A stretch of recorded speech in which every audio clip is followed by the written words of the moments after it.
الحمدللہ رب العالمین والصلاة والسلام علی سید الانبیاء والمرسلین اما بعد فاعوذ باللہ من الشیطان الرجیم بسم اللہ الرحمن الرحیم الصلاة والسلام علیکہ یا رسول اللہ وعلی آلکہ واصحابکہ یا حبیب اللہ الصلاة والسلام علیکہ یا نبی اللہ وعلی آلکہ واصحابکہ یا نور اللہ۔ مدنی چینل کے ناظرین، سلسلہ حسن اسلام میں آپ کو مرحبا کہتے ہیں۔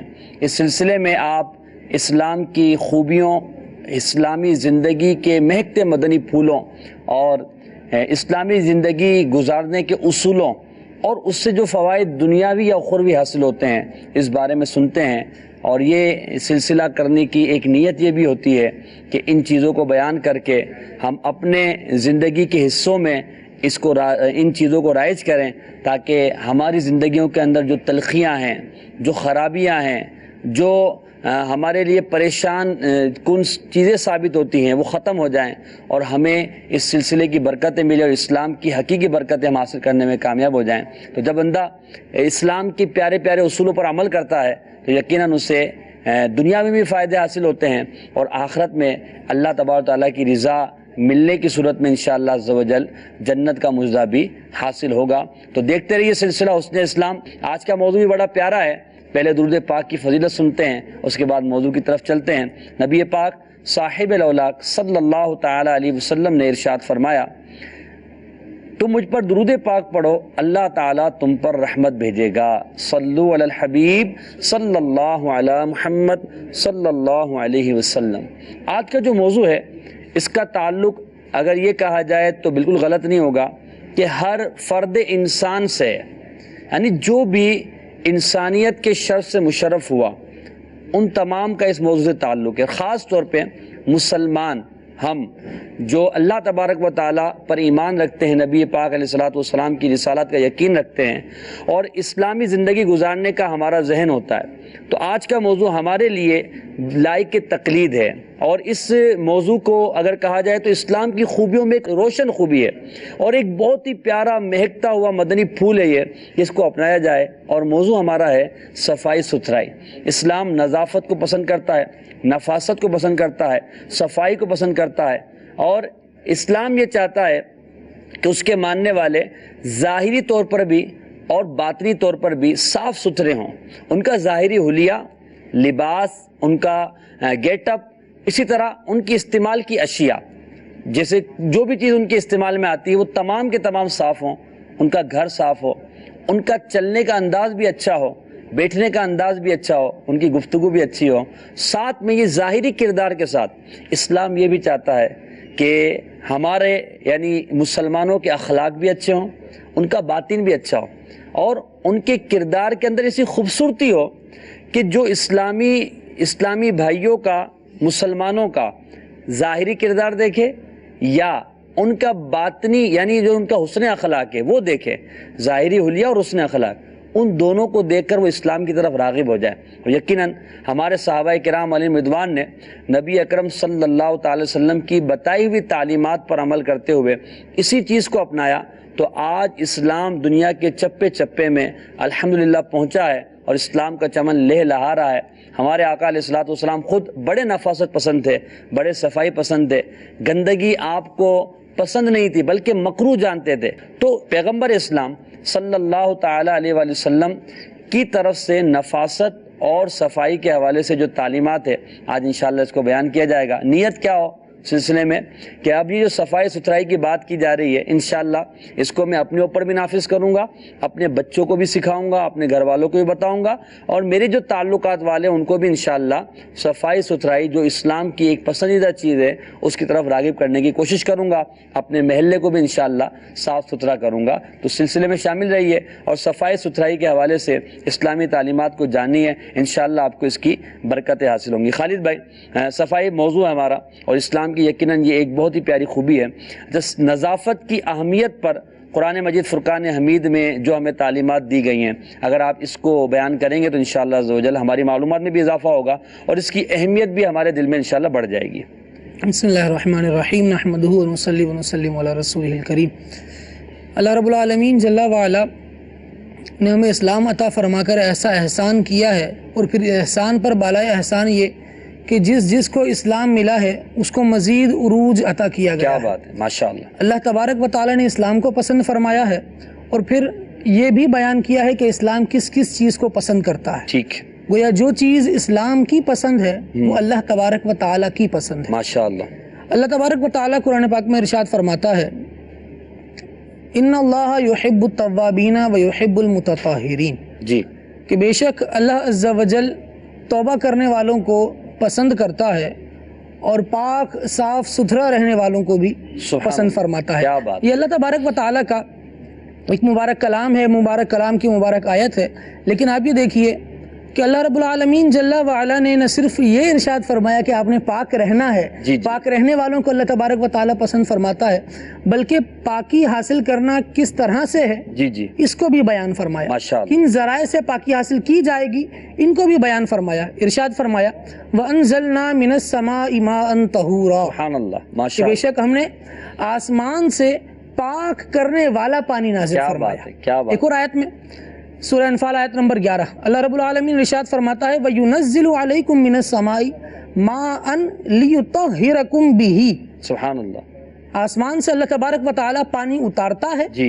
لِيُطَهِّرَكُم بِهِ، تاکہ تم اس پانی کے ذریعے سے پاکی حاصل کر سکو۔ سبحان اللہ۔ اب دیکھیے کہ اللہ رب العالمین جل وعلا اتنا پسند فرماتا ہے پاک رہنے والوں کو کہ مسجد قباء اسلام کی پہلی مسجد، بالکل، ارشاد فرمایا لَمَسْجِدٌ أُسِّسَ عَلَى التَّقْوَى مِنْ أَوَّلِ يَوْمٍ، یہ وہ مسجد ہے جس کی بنیاد تقوی پر رکھی گئی ہے، اور اس کا قرآن میں تعریفی ذکر کیا گیا۔ کیوں ذکر کیا گیا؟ وجہ رب العالمین نے ارشاد فرمائی فِيهِ رِجَالٌ يُحِبُّونَ أَن يَتَطَهَّرُوا، واہ، اس مسجد میں وہ لوگ ہیں، اس مسجد کو آباد کرنے والے، اس کو بنانے والے وہ لوگ ہیں جو پاک رہنے کو پسند فرماتے ہیں۔ سبحان اللہ۔ تو گویا اللہ تبارک و تعالیٰ پاک رہنے والوں کو پسند فرماتا ہے، اس لیے ان کی وجہ اور ان کی نسبت دے کر اس مسجد کو بھی اللہ تبارک و تعالیٰ نے پسند تو فرمایا۔ یوں پاک رہنے والوں کے بھی یہاں پہ مدح اور یہاں تعریف جی ہاں، فرمائیں بالکل گے، پاک ماشاءاللہ۔ رہنے والوں کی مدح بیان کی گئی، بلکہ قرآن پاک کتنی مقدس کتاب ہے، بالکل۔ کلام اللہ ہے۔ جی جی، اس کے بارے میں ارشاد فرمایا اس کو وہی چھوئے جو صاف ستھرا پاک ہو، ماشاءاللہ۔ بالخصوص تو اس کا پاک معنی ہے، لیکن آپ دیکھیے کہ عبادات پاک سے مراد پہلے یہاں وہ غسل جنابت جی اور وضو وغیرہ بے اس کا وضوئی سے ٹھیک ہے، پاک ہو۔ صحیح، لیکن آپ دیکھیے کہ جہاں جہاں اللہ تبارک و تعالیٰ نے عبادات کا ارشاد فرمایا، کئی مخصوص عبادات ایسی ہیں جن سے پہلے وضو کرنے کو لازم قرار دیا گیا۔ اسی طرح مصحف شریف پر ہاتھ لگانا، قرآن کو چھونا، ارشاد فرمایا لا یمسہ الا المطہرون، اسے وہی چھوئے جو پاک ہو۔ ماشاءاللہ۔ 5 وقت نماز اور نماز سے پہلے وضو کا حکم، واہ، بار بار بندہ وضو کرے گا تو اس سے بھی پاکی حاصل کرے گا۔ ٹھیک ہے۔ پھر کس طرح سے پاکی حاصل کرنی ہے، اس وضو میں کن کن اعضاء کو دھونا ہے۔ صحیح۔ اللہ تبارک و تعالی پاکی کو اتنا پسند فرماتا ہے کہ اس وضو میں جو جو چیزیں دھونی ہیں ان کا تذکرہ بھی قرآن میں، یعنی ہاتھ ہے، چہرہ ہے اور سر ہے اور پاؤں، ان کو دھونے کا حکم دیا۔ پھر مسجدوں میں جانے والوں کو بھی یہ حکم دیا گیا کہ وہ اچھے کپڑوں کے ساتھ، جسم سے بدبو نہ آ رہی ہو، اچھا کپڑوں سے بدبو نہ آ رہی ہو، منہ سے بدبو نہ آ رہی ہو، یہ شریعت کا ہمیں حکم دیا گیا ہے، جس سے ہمیں بتایا گیا ہے کہ اسلام جو ہے وہ طہارت کو، پاکیزگی کو، صفائی کو، خوشبو کو، اچھا رہنے کو پسند فرماتا ہے۔ تو لہٰذا انہی تعلیمات پر عمل کرتے ہوئے ہمیں اپنی زندگی کو ایک بہتر زندگی بنانا چاہیے، تاکہ ہم اسلام کی ان تعلیمات پر عمل کر کے اپنے گھر کو، اپنے معاشرے کو اور اپنے محلے کو ایک اچھا اسلامی اور صاف ستھرا معاشرہ بنانے میں کامیاب ہو جائے۔ مفتی صاحب، صفائی کی اہمیت پر آیت مبارکہ یعنی طہارت، اب وہ طہارت باطنی اور طہارت ظاہری یقیناً اس کی قسمیں بنتی ہیں، تو نماز کے لیے جو ہے وہ طہارت باطنی بھی چاہیے، طہارت ظاہری بھی چاہیے، دیگر عبادت کے لیے بھی ہے۔ تو نبی پاک علیہ الصلوۃ والسلام کی احادیث طیبات میں نظافت، صفائی، ستھرائی، اس کے حوالے سے ہمیں کیا ارشاد فرمایا گیا؟ بسم اللہ الرحمن الرحیم۔ احادیث طیبہ کے اندر طہارت ظاہری اور طہارت باطنی کا بھی تذکرہ کیا گیا، اور اس کے ساتھ ساتھ طہارت ظاہری کے اندر جسمانی صفائی ستھرائی کا بھی ذکر کیا، اور نہ صرف جسمانی بلکہ اپنے گرد و پیش کی بھی صفائی ستھرائی کا اہتمام کرنے کا حکم دیا۔ ماشاءاللہ۔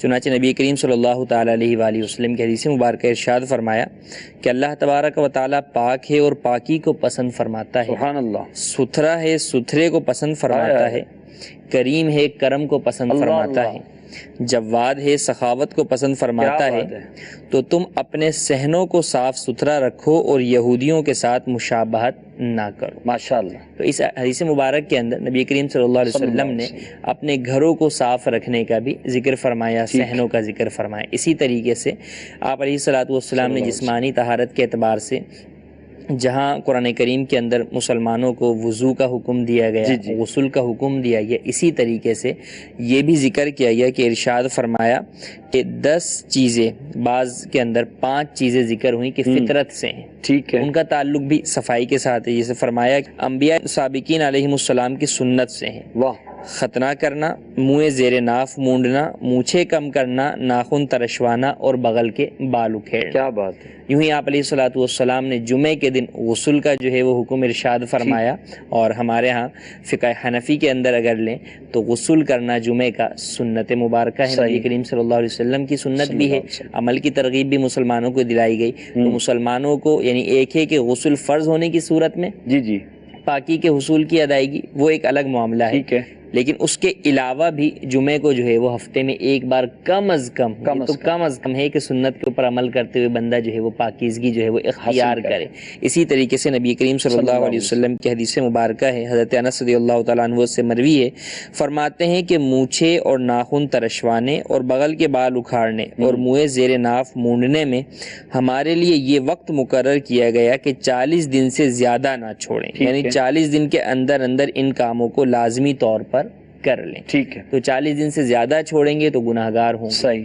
تو اسلام کے اندر جسمانی صفائی ستھرائی کے اندر فقط جو ہے وہ ایک ہی پہلو نہیں دیکھا گیا، بلکہ اور دیگر پہلوؤں کی طرف بھی روشنی جو ہے وہ ڈالی گئی کہ جو ایسی چیزیں ہیں جو کہ ضرورت سے زائد ہوتی ہیں انسانی اعضاء کے ساتھ، تو وہ اگر لگی رہیں گی تو انسان بیماریوں میں مبتلا ہو سکتا ہے۔ تو نہ صرف اسے اسلام بلکہ فرمایا کہ انبیاء سابقین کا یہ طریقہ کار جو ہے رہا ہے اور وہ ان چیزوں کو اختیار کیا کرتے تھے، تو مسلمان بھی جو ہے وہ اختیار کریں۔ تو مسلمانوں کو گھر کی اچھا، پھر اسی طرح ایک اور حدیث پاک میں فرمایا بنی الدین علی النظافہ، دین کی بنیاد جو ہے وہ نظافت پر۔ کیا بات ہے، کیا بات ہے۔ تو اب علماء نے اس کی بہرحال کافی جو ہے وہ شروحات بیان کی کہ نظافت سے مراد کیا ہے۔ فقط ظاہری نظافت لیں تو ایسا بھی نہیں ہے، اور فقط باطنی نظافت لیں اور ظاہر کو جو ہے وہ گندا رکھا جائے، ایسا بھی نہیں۔ دونوں چیزیں جو ہے وہ ساتھ ہیں، دل بھی صاف ہو اور ظاہر بھی جو ہے وہ صاف ہو، ظاہر بھی صاف ہو اور باطن بھی صاف ہو، دونوں ہی چیزیں ساتھ ساتھ ہونا بلکہ نبی پاک علیہ السلام کا ایک لقب ہے نا مزکی، یعنی امت کی جو ہے تزکیہ فرمانے والے، اور اس میں غالباً علماء نے یہ بھی لکھا ہے کہ امت کا ظاہر و باطن کا تزکیہ فرمانے والے، دونوں کا تزکیہ کرتے ہیں، دونوں کی صفائی نبی پاک علیہ السلام ان کو طہارت دیتے ہیں۔ تو یہاں مفتی صاحب نے ہمیں نبی پاک علیہ السلام کے ارشادات سے صفائی کی اہمیت کا ذکر کیا۔ ایک حدیث پاک میں عرض کرتا ہوں، چنانچہ حضرت سیدنا ابو قتادہ رضی اللہ تعالیٰ عنہ راوی ہیں، وہ کہتے ہیں کہ رسول اکرم صلی اللہ تعالیٰ علیہ وآلہ وسلم سے میں نے عرض کیا کہ یا رسول اللہ صلی اللہ علیہ وسلم، میرے سر پر پورے بال ہیں، تو کیا میں ان کو کنگھا کیا کروں؟ تو نبی پاک علیہ السلام نے فرمایا کہ ہاں، ان کا اکرام کیا کرو۔ تو اب بال ہیں تو بالوں کا اکرام کیا جائے، ان کو صحیح رکھا جائے۔ بعض لوگ بالکل جو ہے وہ بال بکھرے ہوئے ہیں، کپڑے بڑے عجیب و غریب ہو رہے ہیں اور بڑے عجیب و غریب انداز میں رہتے ہیں، اور شاید اس کو اچھا سمجھتے ہیں کہ لوگ جو ہے ہمیں دیکھیں گے اور لوگوں میں ہماری جو ہے کچھ گفتگو ہوگی، ایک عجوبہ سا لگتا ہے۔ تو یہ جو نظافت کے علاوہ چیزیں ہیں، ان سے بچنا چاہیے۔ نبی پاک علیہ السلام نے کنگھا کرنے کے بارے میں ارشاد فرمایا کہ بالوں کا اکرام کرو، دیگر روایت بھی اس طرح کی ہیں۔ تو اس طرح ہمیں صفائی ستھرائی اور اپنے ظاہر کو اچھا کرنے کا ارشاد فرمایا گیا، تو لہٰذا ہمیں اسلام کی ان تعلیمات کو اپنانا چاہیے اور اپنے کردار کو دیکھنا چاہیے کہ میرے اندر اسلام کی جو سنت نظافت ہے وہ میرے اندر کس قدر رائج ہے۔ کیا میں اپنے آپ کو صاف ستھرا رکھنا، اپنے گرد و پیش کو صاف ستھرا رکھنے کی کوشش کرتا ہوں یا نہیں؟ انشاءاللہ اس پر مزید کلام کریں گے۔ ایک کال لیتے ہیں۔ صلو علی الحبیب صلی اللہ تعالی علی محمد صلی اللہ علیہ وسلم۔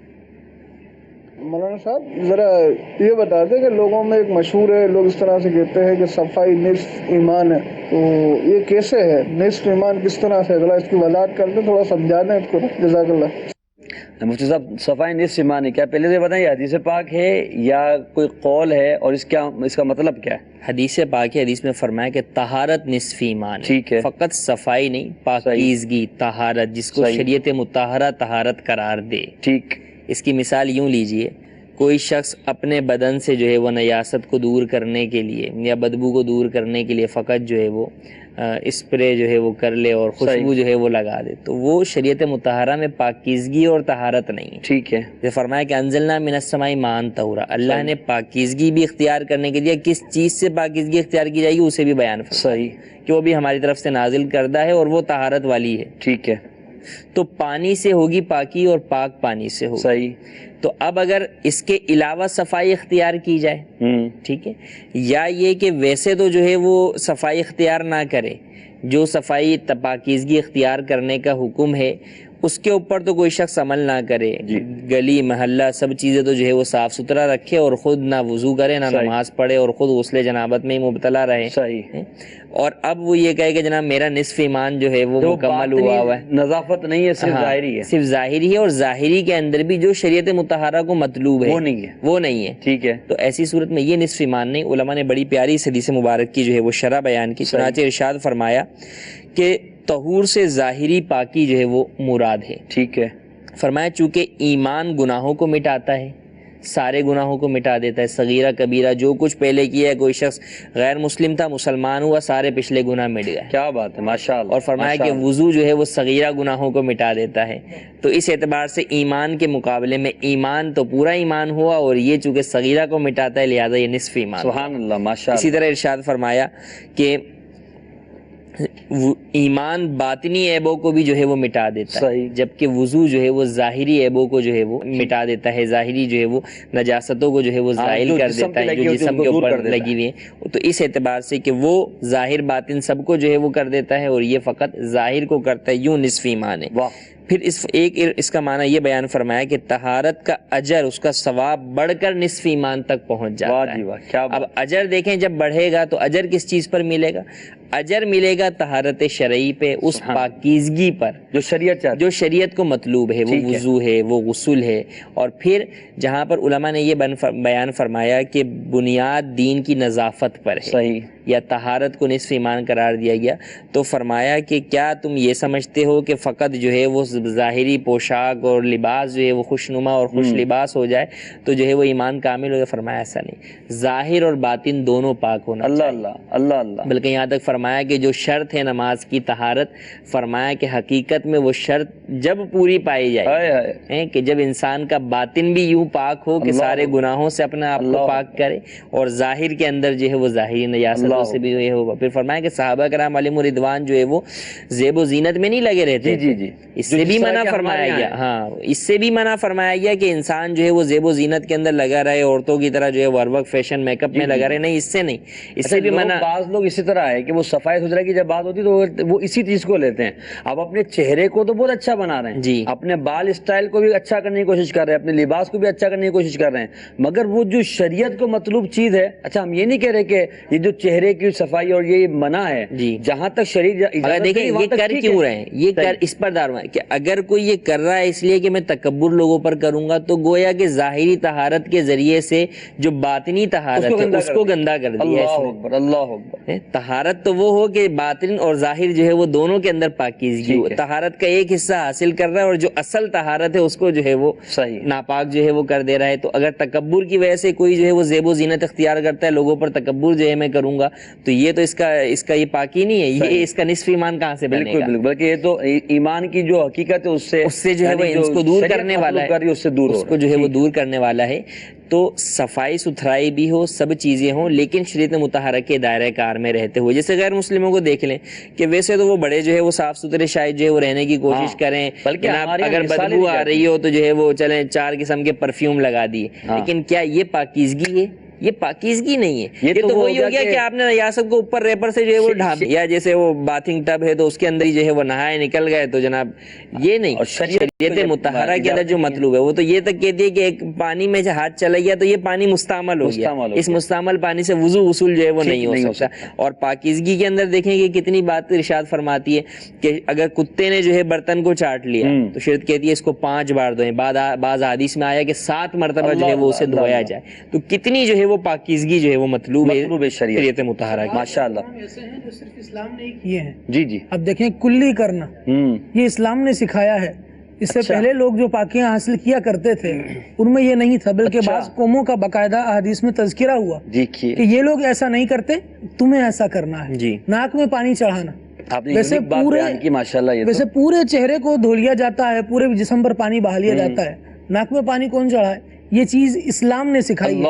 غسل کے دوران تو خاص طور پہ فرض قرار دیا گیا اس کو کہ اگر ایسا نہیں ہوگا تو فرض نہیں اترے گا. اور وضو میں سنت موقدہ ہے، اللہ اللہ، جس کے ترک کی عادت بنا لینا بھی گناہ ہے. اچھا، یعنی اس پر تاکید کی گئی ہے کہ آپ نے یہ کام کرنا ہے، پاکی جب حاصل کرنی ہے تو صرف ظاہر پر نہیں، صحیح، منہ کے اندر کون جا کر دیکھتا ہے. ٹھیک ہے. مسواک شریف کو دیکھیے، صحیح، حضور علیہ الصلوۃ والسلام کی سنت، حضور علیہ الصلوۃ والسلام سے پہلے بھی انبیاء کی سنت، صحیح، لیکن کس طرح نظافت کو لانے والی ہے. ہم ماؤتھ فریشنر مختلف آج کل استعمال کیے جاتے ہیں، وہ تو استعمال کر رہے ہوتے ہیں، لیکن جب اس کا اثر گیا تو بدبو دگنی ہو جاتی ہے. صحیح. لیکن جب بندہ مسواک استعمال کرتا ہے، انبیاء کی سنت ہے، رب کو راضی کرنے والی ہے، تو اس سے مسواک جب کرتا ہے تو اسے ویسے بھی سکون ملتا ہے. جی ہاں، مسواک کر کے فائدہ یہ بیان کیا گیا کہ سر کی رگوں کو سکون مل رہا ہے. بلکہ میں ہسٹری پڑھ رہا تھا تو اس میں جو ہے وہ ورلڈ کی ہسٹری میں یہ لکھا ہوا تھا کہ بہت ساری قوموں نے جو صفائی ستھرائی سیکھی وہی مسلمانوں سے سیکھی. اللہ اللہ. کئی قوموں کے اندر نہانے کا رواج نہیں تھا، کئی سالوں تک جو ہے وہ نہیں نہایا کرتے. کسی بات کر رہے ہیں؟ جی جی، یہ بالکل ایسا تھا. یعنی ان میں بلکہ ابھی جو قریبی جو ہے وہ مملکتیں جو آگے پیچھے ہوئیں یہ دنیا کے ایک نئے جدید نقشے سے پہلے کی جو اب اگر آپ بات کریں تو اس میں کئی بادشاہوں کا ان کے تذکرہ ملا کہ جناب انہوں نے قسم کھا لی کہ ہم جو ہے وہ نہیں نہائیں گے اتنے جو ہے وہ سال تک.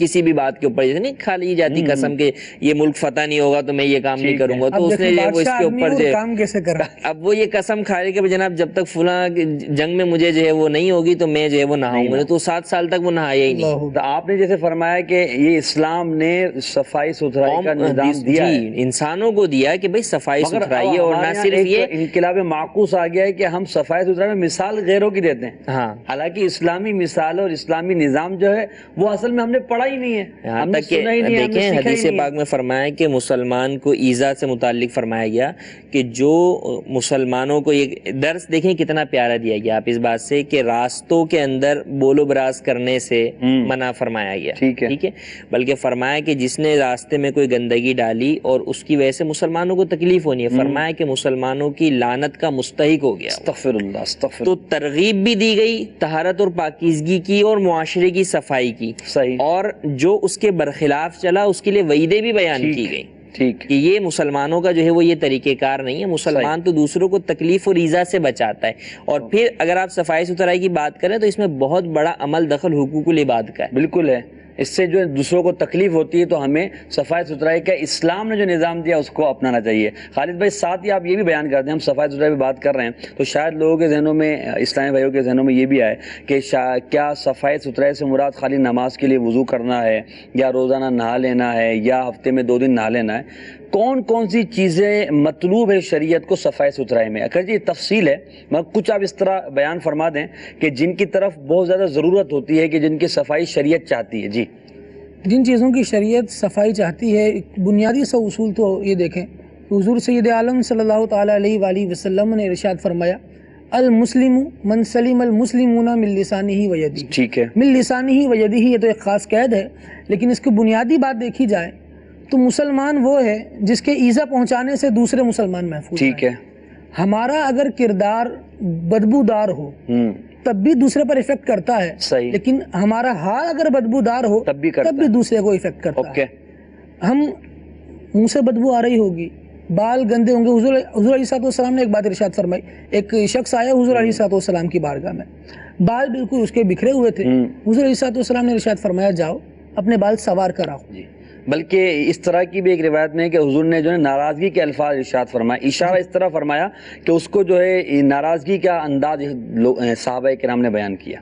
جی یہ پرٹیکولر حدیث میں عرض کر رہا ہوں، اس میں یوں ہے کہ حضور علیہ السلام نے فرمایا جاؤ اپنے بال سنوار کر آؤ۔ وہ چلا گیا، پھر جب دوبارہ بال اپنے ٹھیک کر کر آیا تو حضور علیہ السلام نے ارشاد فرمایا بندہ اگر بال سنوارے تو یہ زیادہ اچھا نہیں ہے اس سے کہ بال بکھیر کر بندہ شیطان کی گویا شکل وغیرہ کے پھرتا ہو۔ شیطان کو ویسے ہی کس قدر برا تصور کیا جاتا ہے، لیکن اپنے آپ کی صفائی کا خیال نہ رکھنے والے کو حضور علیہ السلام نے اس طرح سے تشبیہ دے کر ارشاد فرمایا گویا شیطان کی طرح شکل بنا رہا ہے۔ اور ایک اور بات کہ طہارت ایک الگ معاملہ ہے، پھر طیب ہونا یہ ایک الگ معاملہ ہے۔ کہا جاتا ہے کہ ظاہری پاکی کو طہارت کہتے ہیں اور باطنی پاکی جو ہے اس کو طیب ہونا کہتے ہیں، باطنی طور پر بھی ایک پاک ہو، لیکن لفظ نظافت جو ہے نا یہ دونوں کا جامع ہے۔ کیا بات ہے، بندے کا ظاہر بھی پاک ہو باطن بھی پاک ہو۔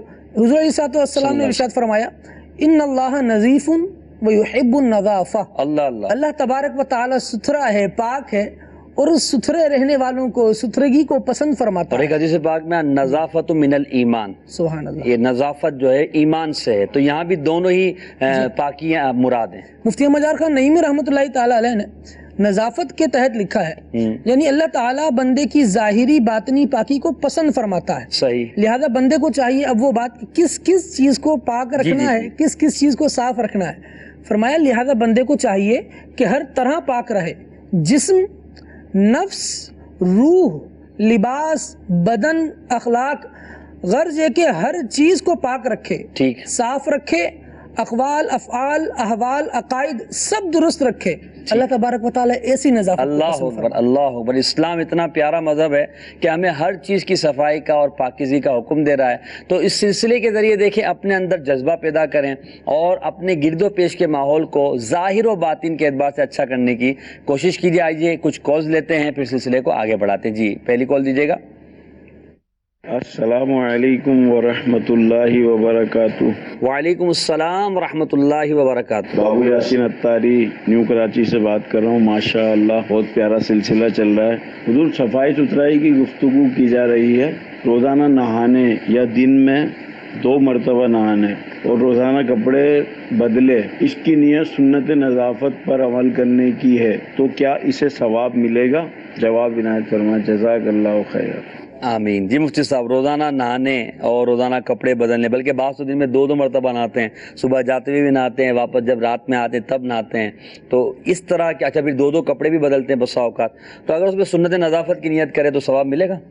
بالکل، نیت اگر اچھی ہوگی، نظافت کی نیت ہوگی تو بالکل کر سکتے ہیں۔ یعنی وہی بات ہے کہ ہر وقت ان چیزوں کے اندر ہی مصروف نہ رہے، صحیح، اور نہ یہ ہو کہ جو ہے وہ گندا جو ہے وہ رہے، دونوں ہی چیزیں۔ اب کام کاج پر لوگ جاتے ہیں، صبح جو ہے فریش ہو کر جاتے ہیں، واپس پورے دن تھک ہار کے واپس آتے ہیں، تو اب گھر والوں کے لیے بھی نظافت اختیار کرنی ہے، تھوڑی کہ باہر والوں کے لیے فقط نظافت اختیار کرنی ہے۔ ایسا بھی ہوتا ہے، باہر تو بڑے صاف ستھرے ہیں، گھر کے اندر جو ہے ان کا معاملہ عجیب و غریب ہوتا ہے۔ جی، تو بالکل گھر والوں کے لیے بھی جو ہے وہ نظافت اختیار کی جائے، بلکہ حضرت سیدنا عبداللہ بن عباس رضی اللہ تعالیٰ نے فرمایا کہ میں بھی اپنی بیوی کے لیے اسی طرح سنورتا ہوں جس طریقے سے وہ میرے لیے جو ہے وہ سنورتی ہے۔ اللہ اکبر۔ تو گھر والوں کے لیے بھی نظافت اختیار کیا، تو بالکل 2 وقت نہانے کے اندر جب ضرورت اور حاجت ہے تو اس میں کوئی حرج نہیں، یوں ہی لباس تبدیل کرنے میں بھی حرج ٹھیک ہے، صحیح ہے، یعنی نیت اگر آپ کی اچھی ہے تو انشاءاللہ آپ کو ثواب ملے گا۔ جی ایک اور کال دیجیے گا۔ عمران اتاری مومن آباد شہر ہند سے عرض کر رہا ہوں، کیا اگر کپڑوں پر کیچڑ اٹھ جائے تو اس حالت میں ہم نماز ادا کر سکتے ہیں؟ یعنی اگر ہمیں پتہ نہ ہو تو ہماری نماز ہو جائے گی؟ برائے کرم جواب بتا دو۔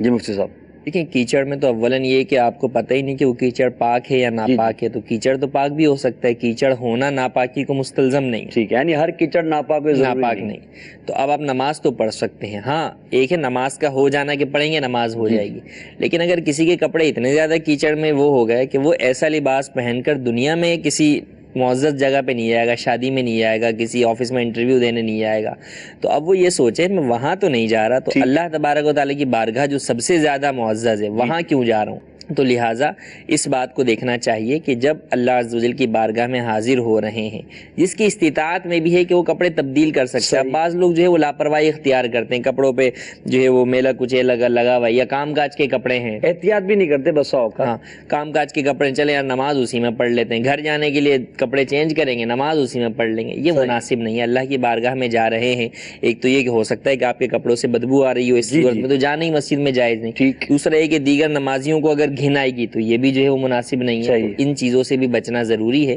تو مسجد میں جاتے ہوئے یا مجمع میں کہ آپ کی وجہ سے دوسرے مسلمان جو ہے وہ تکلیف نہ اٹھائیں، یا آپ کی وجہ سے وہ اس نیکی سے دور نہ ہو جائیں. صحیح. تو اس بات کا بھی خاص خیال رکھیں. جزاک اللہ. جی ایک اور کال دیجیے گا. ماشاء اللہ، سلسلہ حسن اسلام اور موضوع تو بہت ہی پیارا ہے، صفائی ستھرائی، اور ماشاءاللہ مفتی صاحب بھی تشریف فرما ہے، اسلامی بھائی بھی تشریف فرما ہے.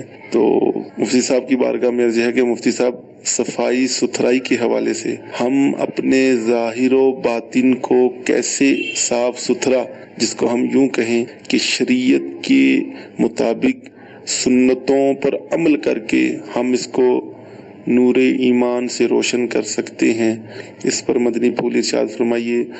ماشاءاللہ، کچھ مدنی پھول تو آپ نے سوال میں ہی ارشاد فرما دیے، ریویو بتا دیا، باقی انشاءاللہ مفتی صاحب بیان کریں گے. سنتوں بھری زندگی گزاریں گے تو انشاءاللہ ظاہر بھی پاک ہو جائے گا، باطن بھی پاک ہو جائے گا. نبی کریم صلی اللہ علیہ وسلم کی سیرت طیبہ پر عمل کریں تو انسان جو ہے دین و دنیا اور آخرت میں سب جگہ کامیابی ماشاءاللہ ماشاءاللہ. پھر یہ کہ دعوت اسلامی کا مدنی ماحول اختیار کر لیں، یعنی جو ظاہر و باطن کی ستھرائی چاہتا ہے، صفائی چاہتا ہے، نظافت چاہتا ہے، تو مدنی ماحول سے وابستہ ہو جائے. الحمدللہ تبلیغ قرآن و سنت کی عالمگیر غیر سیاسی طریق دعوت اسلامی ہمارے باطن کو، یعنی غیبتوں، چغلیوں اور بدگمانیوں، اس طرح کے گناہوں سے بھی بچانے کی کوشش کرتی ہے، ذہن دیتی ہے، عشق رسول کا نور عطا کرتی ہے، خوف خدا عطا کرتی ہے.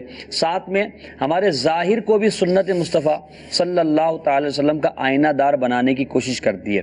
تو آپ اپنے ظاہر و باطن کو اچھا کرنے کے لیے اگر مدنی ماحول سے وابستہ ہو جائیں گے، کہیں بھی اگر آپ رہتے ہیں، اسلامی بھائیوں سے رابطہ کریں، دعوت اسلامی کے ہفتہ وار اجتماعات میں آتے رہیں، جو مدنی درس مساجد میں یا چوک درس میں ہوتے ہیں ان میں شرکت کریں. اچھا، پھر ظاہر و باطن کو ستھرا کرنے کا ایک بہترین ذریعہ مدنی انعامات کا رسالہ بھی ہے. امیر علیہ سنت نے جو مدنی انعامات عطا فرمائے، ان مدنی انعامات میں ہم نے ظاہر و باطن کی پاکیزگی کے لیے بصورت سوالات ترغیب دی گئی ہے. تو اس کو روزانہ پر کر کے ہر ماہ جمع کروانے کا ایک ذہن بنا لیں گے، انشاءاللہ آپ دیکھیں گے دھیرے دھیرے ہمارے اندر پاکیزگی آتی جائے گی اور ہمیں اس کی برکتیں نصیب ہوں گی. خالد بھائی، نظافت پر ہماری گفتگو ہو رہی ہے اور نظافت پر مدنی پھول دیے جا رہے ہیں. نظافت کے حوالے سے نبی پاک صلی اللہ علیہ وسلم کا انداز کس طرح کا تھا؟ تو آپ کچھ انداز ارشاد فرمائیں. ایک بات تو یہ ہے کہ تیرے تو وصف عیب تناہی سے ہے بری، اللہ اللہ، حیران ہوں میرے شاہ میں کیا کیا کہوں تجھے.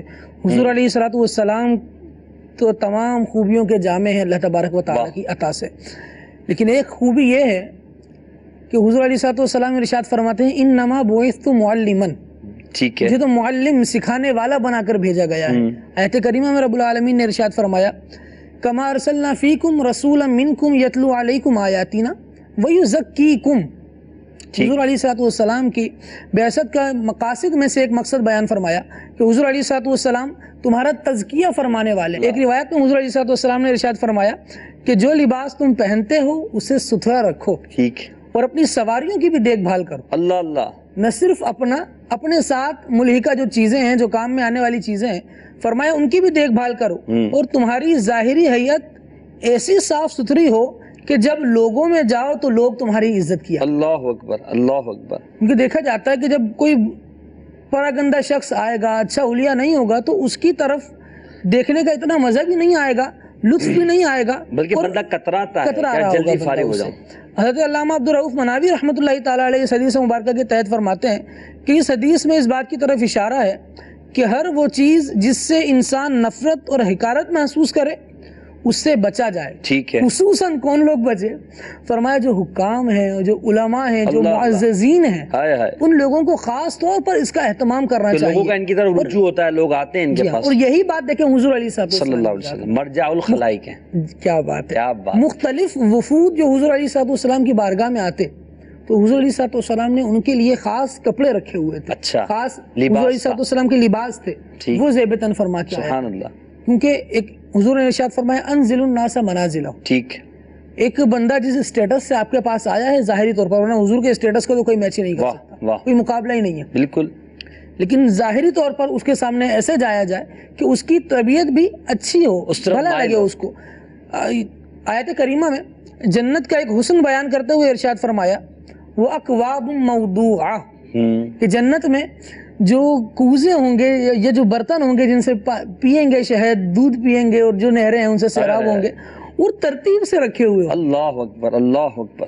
مفتی قاسم صاحب دامت برکاتہم العالیہ نے تفسیر صراط الجنان میں اس آیت کریمہ کے تحت لکھا کہ دیکھیں جو بھی چیز ترتیب سے رکھی ہو نا، کسی کے صاف ستھرے کچن میں جائیں، بہت اچھا ماربل سے بنا ہوا ہو اور بہت ویل ڈیکوریٹڈ ہو، لیکن برتن اس میں بے ترتیب پڑے، ٹھیک ہے، تو وہاں داخل ہوں گے طبیعت اچاٹ ہو جائے گی، طریقہ نہیں ہے۔ تو چیزیں ہوں بھی ساتھ اور پھر ان کو استعمال بھی ڈھنگ سے کیا جائے۔ جنت کی خوبصورتی ہے بیان کی گئی۔ آیت کریمہ میں ارشاد فرمایا گیا قد افلح من تزکا، کامیاب وہ ہوا جو خوب ستھرا ہوا جس نے پاکی حاصل کی۔ اس کے تحت مفتی احمد یار خان نعیمی رحمۃ اللہ تعالی علیہ فرماتے ہیں کہ اس آیت میں لفظ تزکا کے بارے میں کئی اقوال ہیں۔ ایک تو یہ ہے کہ وہ کامیاب ہوا جس نے اپنے آپ کو کفر اور شرک سے بچا لیا۔ کیا بات ہے۔ دوسرا قول یہ ارشاد فرمایا کہ اس سے مراد نماز کے لیے طہارت حاصل کرنا۔ ٹھیک ہے۔ پھر فرماتے ہیں کہ صوفیہ کرام کے نزدیک تزکیہ کا مطلب دل کو برے عقیدے اور برے خیالات اور تصور غیر سے پاک کرنا۔ سبحان اللہ۔ پھر فرماتے ہیں کہ دل کی صفائی تین طرح سے ہے۔ ٹھیک ہے۔ یا تو وہبی ہوگی، یا کسبی ہوگی، یا عطائی ہوگی۔ ٹھیک ہے۔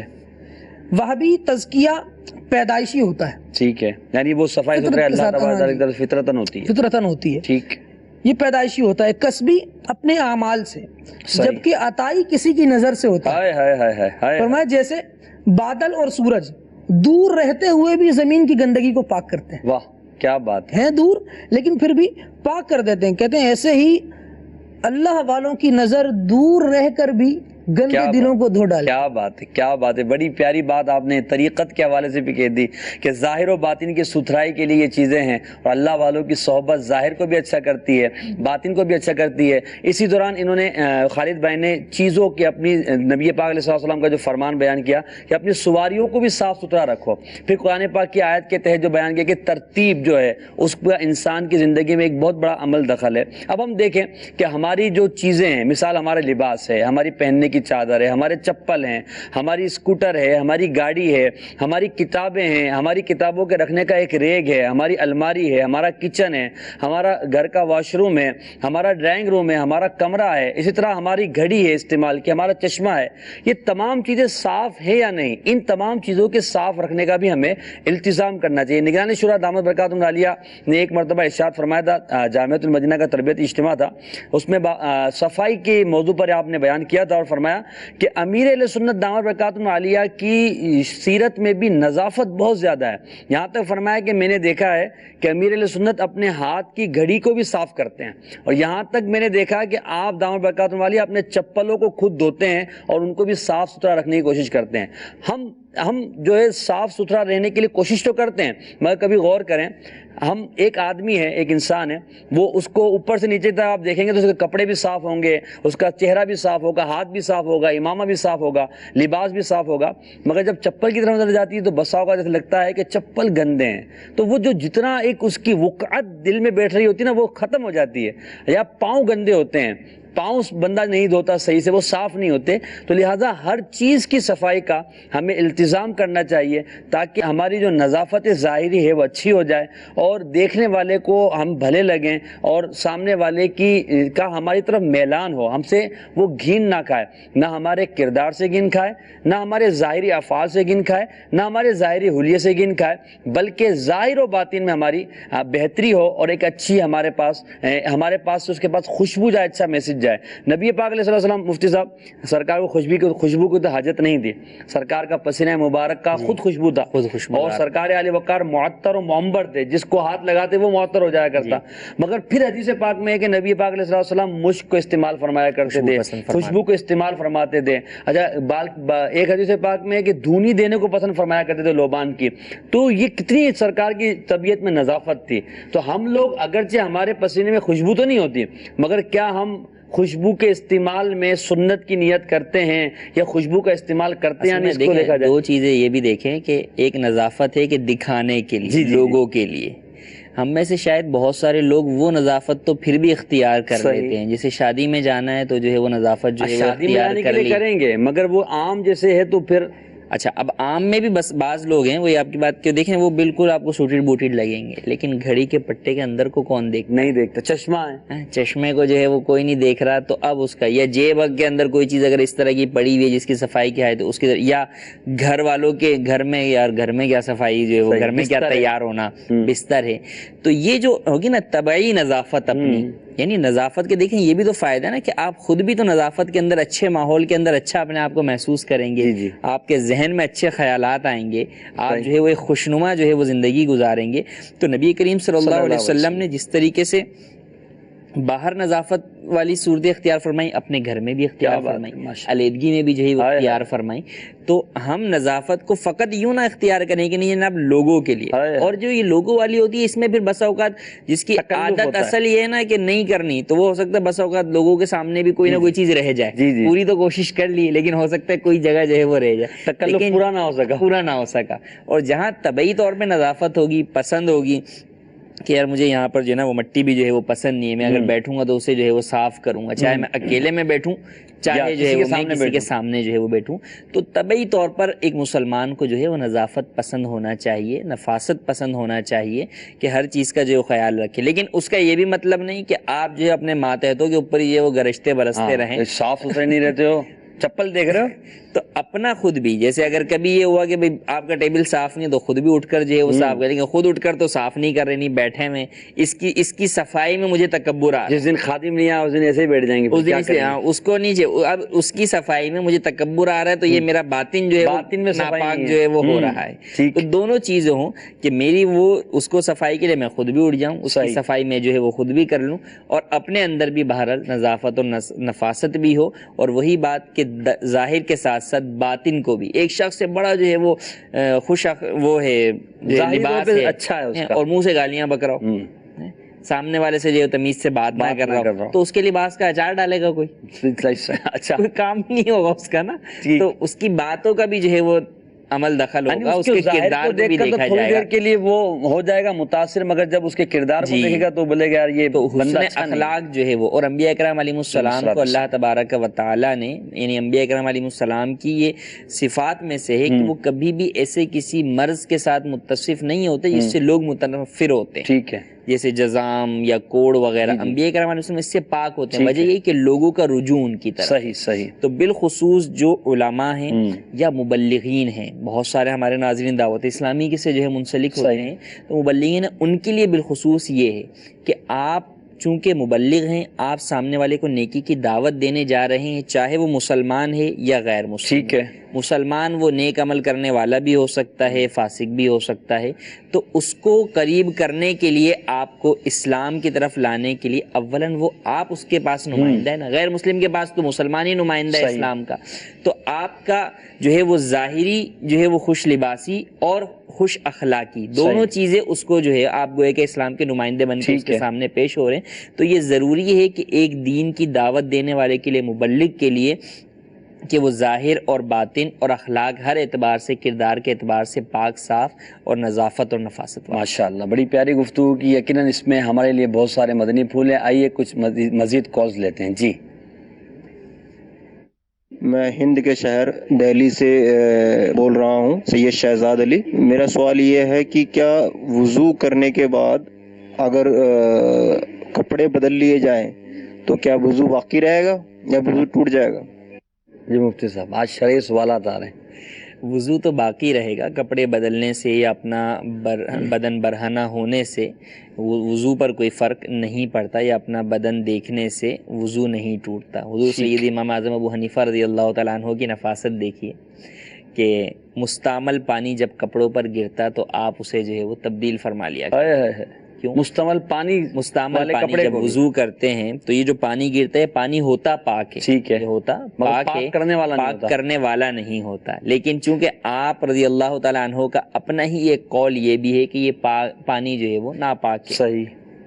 تو یہ عمل آپ کا تھا کہ آپ اس کو جو ہے وہ تبدیل فرمائیں اللہ اور اس طرح کا ذکر فرمایا کہ وہ جو لوگوں کے لیے جو حکم آپ نے ارشاد فرمایا کہ پاک کرنے والا نہیں ہے، ناپاک نہیں ہے پاک، صحیح فرمایا کہ وہ فتویٰ ہے اور یہ خود آپ کا عمل تقوی۔ کیا بات ہے! اس سے ہمیں درس حاصل کرنا چاہیے کہ ہم جو لوگوں کو ترغیب دیتے ہیں کیا اس پر کم از کم عمل کرتے ہیں؟ کرنا تو اس سے زیادہ پر چاہیے عمل، بالکل، مگر کم از کم اتنا تو عمل کریں تاکہ جو ہے لوگوں کے کردار کو درست کرنے کی جب ہم بات کر رہے ہیں، ترغیب دے رہے ہیں، تو میرا اپنا کردار کیسا ہے اس کو ہمیں دیکھنا چاہیے۔ جی ایک اور جی سیدی امیر اہل سنت دامت برکاتہم العالیہ کو دیکھا گیا آپ کا انداز بھی یوں کہ جب وضو فرما رہے تو وضو کرنے کے لیے بیٹھے تو ایک تولیہ اپنے آگے رکھ لیا۔ اچھا، کسی نے پوچھا کہ باپا یہ کیوں اتنا اہتمام کیوں فرمایا؟ اور جو مائع مستعمل ہے نا وہ میرے کپڑوں پر نہ لگے، وہ اس تولیے میں لگا رہے۔ پھر اچھا یہ جنہوں نے بیان کی رکن شورا حاجی عماد مدنی، وہ خود بھی اس طرح سے اہتمام کر رہے تھے، صحیح، تو ان سے سوال ہوا حضرت یہ کیسے؟ تو فرمایا ہم نے امیر اہل سنت سے سیکھا ہے۔ کیا بات ہے! یعنی ایک چیز جو اللہ تبارک و تعالیٰ کے اولیاء میں ہے وہ اللہ تبارک و تعالیٰ کے اولیاء سکھاتے رہتے ہیں۔ کیا بات لیکن کیا ہے! بات کس خاص بندے کو سکھانی ہے، کون بندہ کتنی گہرائی سے دین سے تعلق رکھتا ہے اور کس قدر عمل میں رغبت رکھتا ہے، تو جس میں جتنی نظافت زیادہ ہوگی اس کے لیے اتنا اچھا ہوگا، اور جتنا جس کا ظرف ہوگا وہ اتنی زیادہ نظافت کو، اور جو جتنا اللہ کے قریب ہوگا وہ اتنا زیادہ نظیف ہوگا، اتنا زیادہ جمیل ہوگا، اتنا صفائی کو پسند کرنے والا ہوگا، ظاہر و باطن میں ستھرا ہوگا۔ ایک اور کال دیجیے گا۔ سبحان اللہ۔ میرا یہ سوال ہے کہ یہ جو ہے نماز کے اندر جو بتا رہے ہیں کہ پاکی کے میں جاتے ہیں، اور کہ جو مزدور ہے مثال کے طور پہ وہ مزدوری کرنے دور گیا ہوا ہے، اب وہ نماز کی اس کو چاہتے ہے کہ وہ نماز پڑھنا چاہتا ہے، تو وہ نماز پڑھنے کے لیے جو ہے کہ اب جاتا ہے تو پسینے کی تو اس کے اندر بدبو ہوتی ہے، اب وہ نماز پڑھے یا نہ پڑھے؟ جی صاحب، کبھی جو ہے وہ ڈائریکٹ ہی آفس سے فارغ ہو کے یا مزدور کو مزدور سسرال جانا ہو، جی تو وہ سسرال جانا چھوڑ دے گا یا کوئی لباس ساتھ لے کے جائے گا کہ نہیں یار سسرال جاتے ہوئے کپڑے تبدیل کر کے؟ واہ کیا بات ہے، بڑی پیاری مثال بات دی ہے، آپ نے۔ سسرال جانا ہے یا شادی میں جانا ہے تو انسان ایسے وقت پہ اپنا دوسرا لباس ساتھ لے کر جاتا ہے، نہ جو ہے وہ آفس جانا چھوڑتا ہے، مزدوری پہ جانا چھوڑتا ہے، نہ سسرال جانا چھوڑتا ہے، اور نہ ہی گندے کپڑوں کے ساتھ سسرال یا شادی میں آتا ہے۔ تو اللہ تبارک و تعالیٰ کی بارگاہ میں جب جانا ہے تو ایسے افراد کے لیے سب سے بہتر یہی ہے کہ ایک الگ سے جو ہے وہ نماز کا لباس اپنے ساتھ رکھیں، اور جا کر وہاں پر جب نماز کا وقت ہو تو کپڑے تبدیل کر کے نماز ادا کر لیں۔ یہ کوشش کریں گے، اور کس لیے کر رہے ہیں؟ آپ اللہ کی بارگاہ میں حاصل ہونے کے لیے کر رہے ہیں، حاضر ہونے کے لیے کر رہے ہیں، تو کیا پتہ ہے کہ یہ چھوٹی سی آپ کی جو عمل جو ہے یہ قبول ہو جائے اور آپ کو جو ہے وہ بیڑا پار ہو جائے آپ کا۔ اور پھر یہ تو ہے کہ نارمل حالت میں، لیکن جب بدبو ایسی ہے کہ اس کی وجہ سے دیگر نمازیوں کو تکلیف پہنچے گی تو اب تو بہرحال ان کو بدبو کو دور کرنا ہی لازم ہوگا۔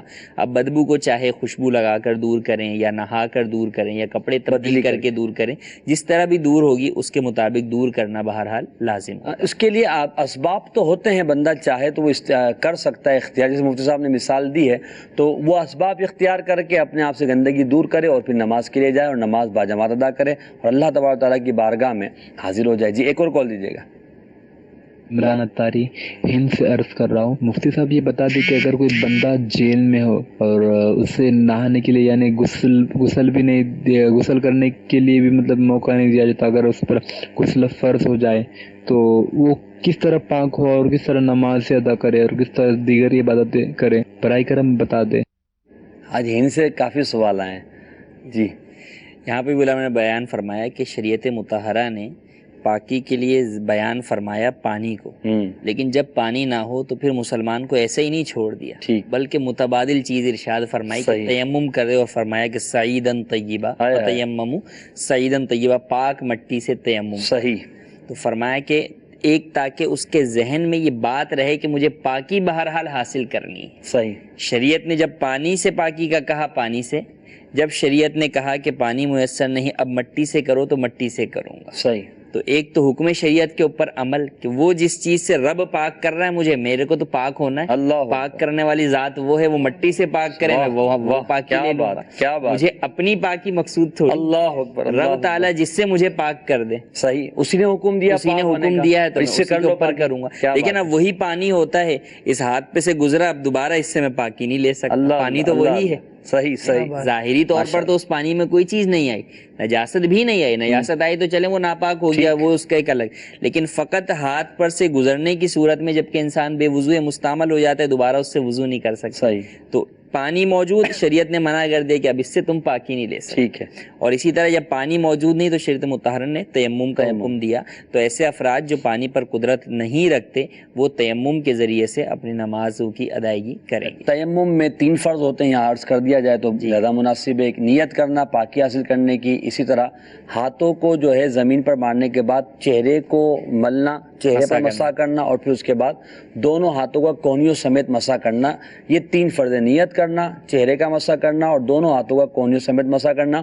تیمم پاک مٹی سے ہوتا ہے، زمین کی جنس سے جو چیز ہے اس سے تیمم کیا جا سکتا ہے، تو اس طرح تیمم کر کے اپنے آپ کو پاک کیا جا سکتا ہے۔ ایک حدیث پاک عرض کرتا ہوں، رسول اللہ صلی اللہ علیہ وسلم نے ایک شخص کو میلے کپڑے پہنے دیکھا تو ناگواری کا اظہار فرمایا کہ اس سے ارشاد فرمایا نبی پاک علیہ السلام نے کہ اس سے اتنا بھی نہیں ہوتا کہ یہ اپنے کپڑوں کو دھو لیا کرے اور صاف کپڑے پہنا کرے، تو یہاں نبی پاک علیہ السلام نے کپڑوں کو بھی صاف رکھنے کی ہمیں ترغیب ارشاد فرمائی ہے۔ خالد بھائی، کپڑوں کو صاف رکھنا یعنی اس طرف تو پھر بھی لوگوں کی توجہ ہوتی ہے، بعض چیزیں ایسی ہوتی ہیں کہ وہ انسان کی توجہ میں نہیں ہوتی، حالانکہ ان کو بھی صاف رکھنا چاہیے۔ مثال کے طور پر چادر اسلامی بھائی استعمال کرتے ہیں جو ہمارے ذمہ داران ہیں دعوت اسلامی والے، امامہ شریف ہے، اسی طرح اور بھی چیزیں ہوتی ہیں کہ جو استعمال میں ہمارے روز آ رہی ہوتی ہیں مگر اس کی طرف توجہ نہیں ہوتی ہے۔ ظاہری طور پہ جو نظر آ رہا ہوتا ہے جیسے کپڑے بھی ہیں تو کپڑے سامنے سے صاف ہیں، پیچھے سے جو ہے بسا اوقات بیٹھنے کی وجہ سے گندے ہو جاتے ہیں، وہ نظر نہیں آ رہے ہوتے، یا جیب میں بار بار ہاتھ ڈالتے تو وہ جیب میلا ہوتا ہے، اوپر والا جیب میلا ہو جاتا ہے،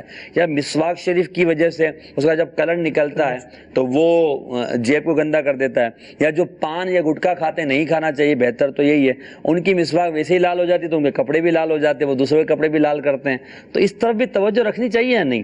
جی بالکل، اس طرف بھی توجہ رکھنی چاہیے۔ پان گٹکا تو ویسے ہی نظافت کا دشمن لگتا ہے، اچھا، اینٹی نظافت لگتا ہے، تو اس بلکہ دوسروں کے لیے بھی نظافت میں رکاوٹ پیدا کرتا ہے وہ، جب اگر وہ بولتے بڑے قصے ہیں، اس کی داستانیں ہیں۔ اچھا، کئی لوگوں کو اس کا اتفاق ہوا ہوگا کہ کبھی بس کے اوپر سے کسی نے کوئی حملہ کر دیا، جی جی، اور اس طرح کے واقعات ہوتے ہیں۔ صحیح، بعض چیزوں میں ہم صفائی اس لیے بھی نہیں رکھ پاتے کہ ہم نے چیزوں کو استعمال کرنے کی ذمہ داری لی ہوئی ہوتی ہے اور ان کو صاف کرنے کی ذمہ داری گھر والوں کو دی ہوئی، صحیح، ہمارا دھیان ہی نہیں ہوتا، ہم نے چیز استعمال کرنی ہے اور استعمال کرنے کے بعد گھر جا کر ایسی چھوڑ دینی ہے۔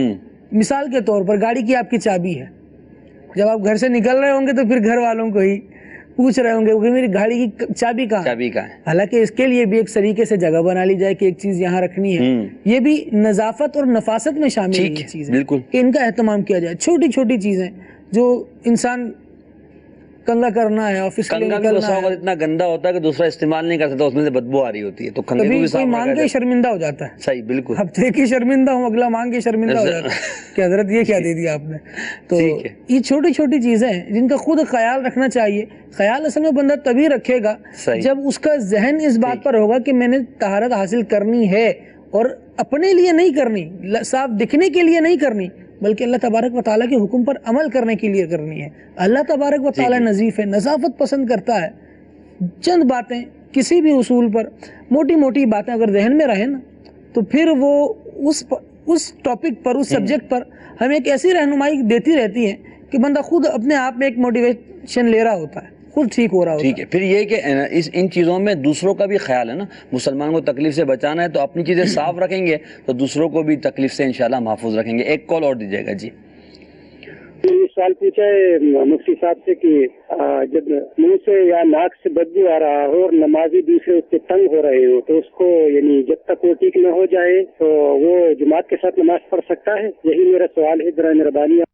جی مفتی صاحب، اگر کسی کو کوئی ایسی تکلیف ہے کہ جس کی وجہ سے بدبو آتی ہے اور اتنی شدید آتی ہے کہ دیگر نمازیوں کو جو ہے وہ تکلیف ہوتی ہے، تو اس کو پھر مسجد میں آنے کی اجازت نہیں ہے. ٹھیک ہے. مسجد میں بدبو والے کو آنے کی اجازت نہیں ہے. اپنی بدبو کو پہلے دور کرے پھر مسجد میں آئے. صرف اتنی بدبو ہے کہ وہ اس سے خود محسوس ہو رہی ہے تو اگر ایسا ہے تو پھر ایسی صورت میں مسجد میں تو آ سکتا ہے، لیکن اگر منہ میں جو ہے وہ بدبو ہے تو اب منہ سے چونکہ تلاوت بھی کرنی ہے تو اب اس بدبو کو دور کرے گا. ٹھیک ہے.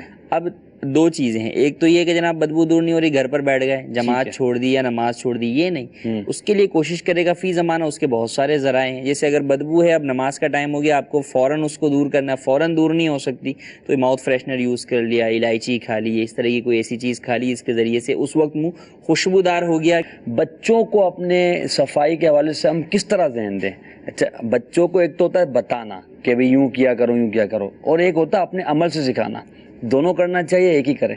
دونوں چیزیں ہی لازمی کرنی چاہیے. بچے بتائی ہوئی بات پہ عمل شاید اتنا نہیں کرتے جتنا جو ہے وہ دکھائی گئی بات پر عمل کرتے ہیں. اور فی زمانہ بھی آپ دیکھیں جو نظام تعلیم ہے اس کے اندر بچوں کو دکھا کر سکھایا جاتا ہے. فرسٹ جو نظام ہے مونٹسری کا جو نظام ہے تو اس کی بنیاد بیس ہی یہی ہے کہ بچوں کو ایکٹیویٹیز کر کے دکھائی جاتی ہیں جس کے ذریعے سے بچے جو ہے وہ خود لرن کرتے ہیں. تو والدین کو یا جو بھی ان کی تربیت کرنے والے اساتذہ ہیں کر کے آپ دکھائیں گے تو ہوگا. اگر آپ وہی بات کے دیکھیں صفائی ستھرائی میں ایک تو ہم بات کر رہے ہیں کہ یہ کب صاف ہو اور ایک یہ ہے کہ کب جو ہے وہ یوں پڑا ہوا ہو. صحیح. تو دونوں چیزیں کی ترتیب بھی جو ہے وہ ہے. تو بچوں کو یہ بھی سکھایا جائے. بچوں کو جو ہے جب بچے بڑے ہو جائیں 7 سال میں جو ہے وہ نماز جو ہے وہ بچے کو پڑھوائی جائے گی تو اب اس کو کہا کہ وضو کی عادت ڈالی جائے. صحیح. اس پر وضو فرض نہیں ہے، نابالغ ہے، لیکن عادت ڈالی ہے. آج عادت ڈلے گی تو ایک وقت آئے گا جب اس پر فرض ہوگا تو وہ ادا بھی کرے گا. بچوں کو جو ہے وہ نہلایا بھی جائے. ٹھیک. بچوں کے بال جو ہے وہ صاف کیے جائیں. اب بچوں کے بال جو ہے وہ کاٹتے وقت جو ہے وہ ان کو سنت بھی بتا دی جائے. سرما جو ہے وہ بچوں کو لگایا جائے، اس کی بھی سنت جو ہے وہ بتا دی جائے. ناخن بچوں کے جو ہے وہ اچھا بچوں کے ناخن میں عموماً جو ہے وہ چھوٹے چھوٹے ہوتے ہیں، میل بھر جاتا ہے، والدین کی توجہ نہیں ہوتی. تو اب 40 دن والا تھوڑی آپ انتظار کریں گے.